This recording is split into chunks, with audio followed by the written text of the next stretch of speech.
আল্লাহ খুশি হয়ে গেলেন। আমার ফেরেশতারা আমার বান্দা আসিয়া আমাকে এত ভালোবেসেছে, আমাকে এত মহব্বত করেছে।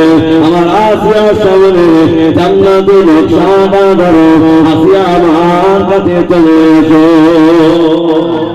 হবে না? কাকে ভালোবেসেছে? আল্লাহকে ভালোবেসেছে। আল্লাহ বলছেন বান্দা তোরা আমার হয়ে যা, আমি আল্লাহ তোদের হয়ে যাবো। হবে না? একটু মন খুলে হবে না? আল্লাহ বান্দারা, যুবকেরা, জওয়ানেরা, আল্লাহর ইবাদতের জামান আল্লাহকে ভালোবেসেছে। আল্লাহ পাক তার ইজ্জত বাড়িয়ে দিয়েছে। আমরা দাদা হুজুর ভালোবাসি তো, এটা তাকবীর দান দিন, আড়াই তাকবীর আওয়াজ মনে রাখবেন। এখানে ফুরফুরা শরীফ মুজাদ্দিদুল জামান আসামের কন্যাকুমারী থেকে বাংলাদেশের বরিশাল পর্যন্ত এই বিস্তীর্ণ এলাকা পায়ে হেঁটে গরুর গাড়ি চড়ে